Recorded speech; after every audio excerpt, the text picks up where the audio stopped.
As in this world I appointed you over the 60 myriads of Israel, so in the future world shall I appoint you over 55 myriads of righteous men, pious men. Thy days, O Moses, will pass when thou art dead, but thy light will not fade. Like we got in Deuteronomy, eyes were never dim, right? Yeah, Moses went to the plains of Moab, unto Mount Nebo, to the top of Pisgah, right? We got all this, right? So, then what? So he dies, right? But in Moses, verse 7, was 120 years old when he died. His eye was not dim, nor his natural force abated. And I said, don't that sound like Prester John in the Marvel going into suspended animation? Now he got the evil eye, but his eye was not dim, nor his natural force abated, which means lessened. So his natural force was never lessened or reduced. How do you die if your natural force is not lessened or reduced? How do you die if your eye is never dim? Make it make sense. It makes sense. Legend of the Jews, right? So he's telling Moshe, look, man, time will pass, or,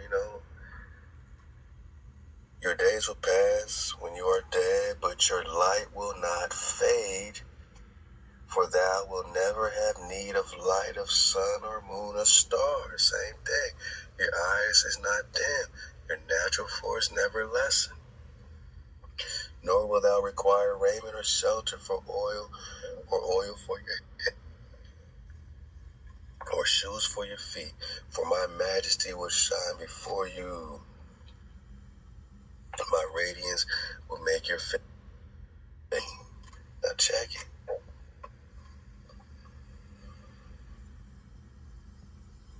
Oh, my son Moses, much has been stored up for thee in the future world, for thou wilt take part in all the delights of paradise, where are prepared 310 worlds.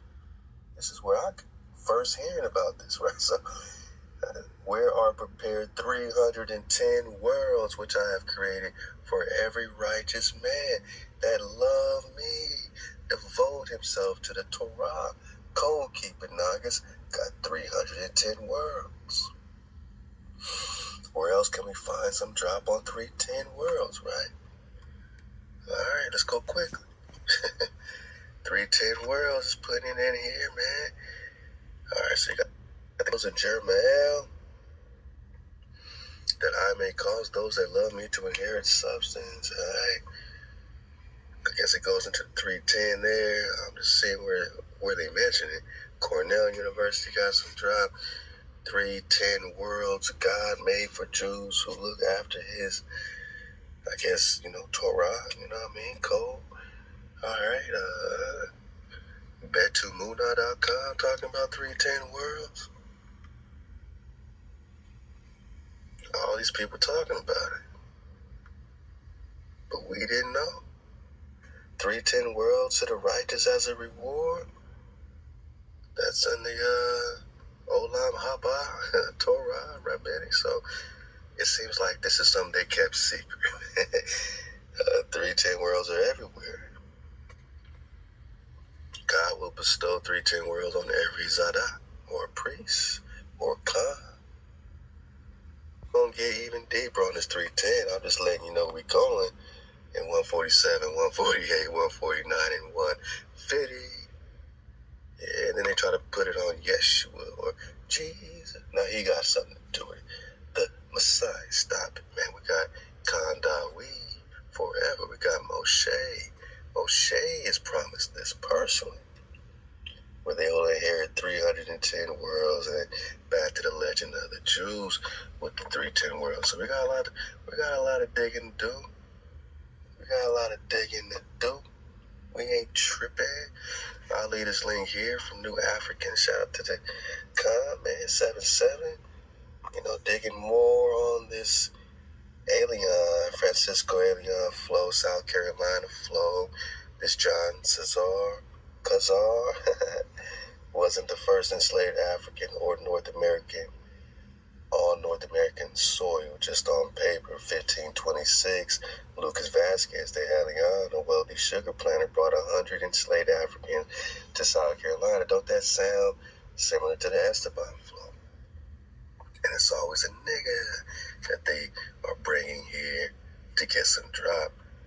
We're going to dig more on it, but it goes back into the South Carolina flow. You know what I mean? Just keep these links. Man, we got a bunch of Kakora links that I'll just wait on these and, drop them in 147. Been talking about the Little Ice Age, and here we got them telling on themselves when it comes to this, colonial colonization shit.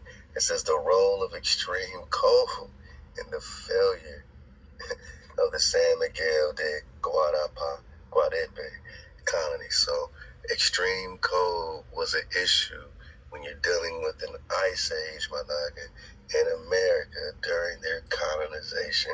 And that's a body bag, another body bag, letting us know they definitely dealing with extreme cold. Hey, this could be something, this could be nothing. I want to talk dinosaur, but Boeing, there's something called the Boeing X-20 dinosaur. Dynamic Soar was a United States Air Force program to develop a space plane that could be used for a variety. This thing seems to be some supersonic situation that we don't really hear about today, but in 57, they had this reusable manned space plane, that is good for aerial reconnaissance bombing. Where are we talking more lands beyond the poles? Because remember, this is Giannini Worlds Beyond the Pole time, right? So did this wing boost glider, is this so that they can get to other lands and bombing, space rescue, satellite maintenance, right? So we got to resource, we got to recon this resource of this reconnaissance dinosaur situation. I told you we'll get into some ether flow on the way out the door. My jigger, what they do? Discovery of ether as an anesthetic is credited to both Dr. Crawford, William C. Long, and William T.G. Morris. So their recognition of the contributions to the contentious 1842, right? Long was the first to use ether as a general anesthetic during surgery. So on one end, they're saying the ether don't exist. On the other end, they're using it as a general anesthetic, which means that you can get high off the ether. And they were getting high off of the ether, man. Ether in the developing world. Ether was first made use of as a general anesthetic. My nigga, I'm just gonna drop that on you and keep going. Let's talk Tupac. We out of here. Best dismount of all time. Afeni Shakur, born Alice Faye William in North Carolina. Like I said, you don't think she knows about the Kakora? And she's a Shakur? Stop playing. You dig on it. You know what I mean? It's going to bring you all into her knowledge of the Tupac Amaru flow. And again, if she knows about all this Amaru flow in this North Carolina history, you bet your ass you know about why she is a Shakur. The second address, there's a 50, let's go. Chapter 13, verse 40. These are the 9 tribes that were taken away from their own land into the exile of the king.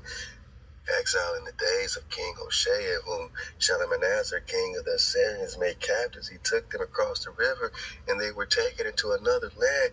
But they formed this plan for themselves that they would leave the multitude of the nation and go to a more distant region where no human beings had lived. So there at least they might keep their statutes that they had not kept in their own land.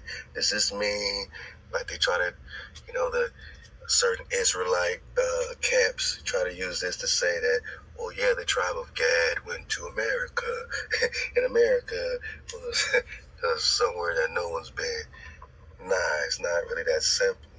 It doesn't mean you cross the Atlantic Ocean to go into America, or now you're first going into America. Now, we've been in America. This is old land, man.